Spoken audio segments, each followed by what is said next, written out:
ఉదయకాలపు దేవుని ప్రత్యక్షత.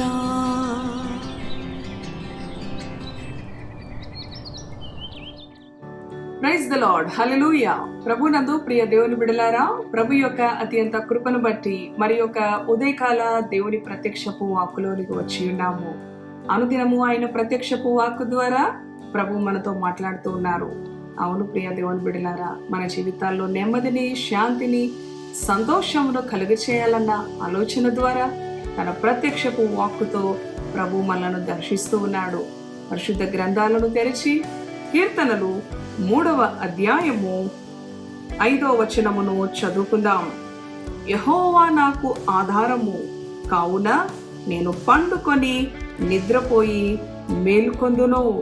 10,000 మంది దండెత్తి నా మీదికి వచ్చి మోహరించినను నేను భయపడను. హల్లెలూయా. దేవునికి స్తోత్రం. ఎంతో శక్తి కలిగిన వాక్కు నీ కొరకే ప్రియ సహోదరి సహోదరుడా.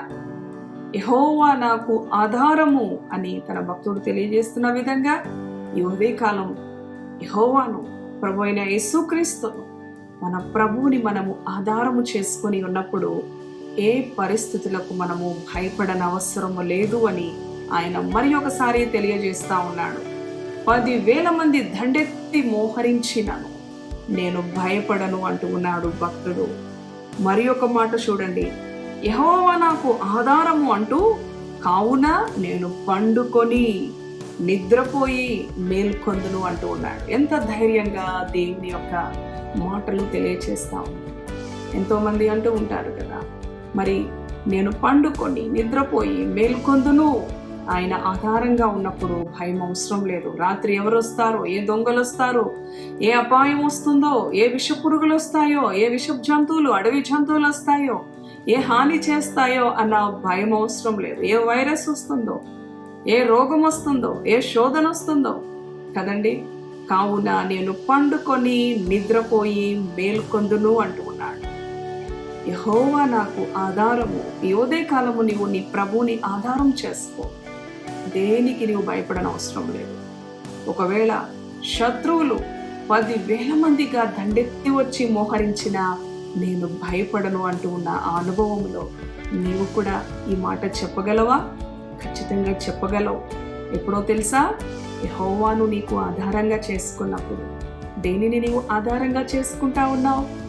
డబ్బునా, మనుషులనా, నీ ఉద్యోగమునా, నీ కుటుంబమునా? వీటిని గనుక నీవు ఆధారం చేసుకుంటే ఎప్పటికైనా నీలో ఏదో ఒక సమయములో భయము ఏర్పడుతూ ఉన్నది.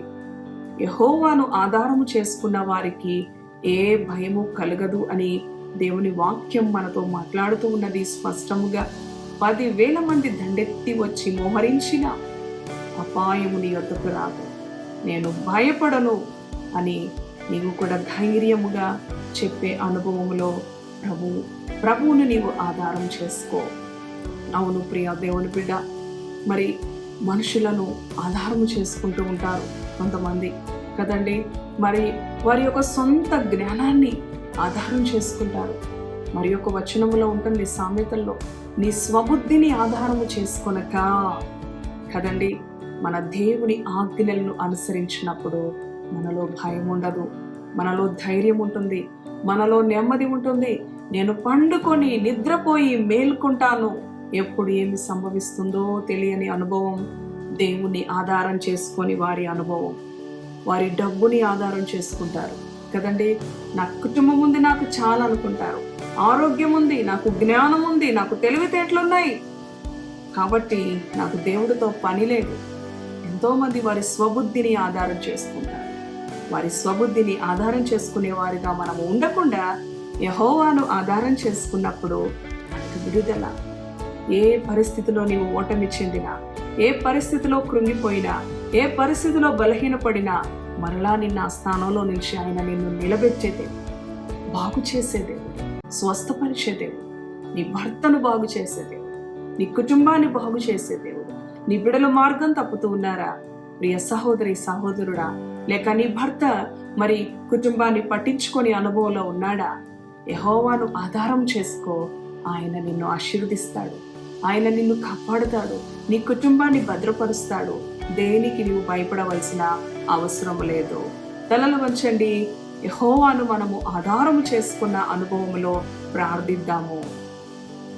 దయగలిగిన తండ్రి, పరిశుద్ధుడా, నీ పరిశుద్ధ నామానికి వందనాలు. అవును ప్రభువా, యెహోవా నాకు ఆధారము, నేను పండుకొని నిద్రపోయి మేల్కొందును, 10,000 మంది దండెత్తి మోహరించినా నేను భయపడను అన్న అనుభవములో ఈ మాటలు విన్నా నీ బిడ్డలు ఎన్ని కష్టాల్లో ఉన్నా, భారాల్లో ఉన్నా, భయాల్లో ఉన్నా నిన్ను ఆధారం చేసుకునే అనుభవంలో నీ బిడ్డలను బలపరచండి.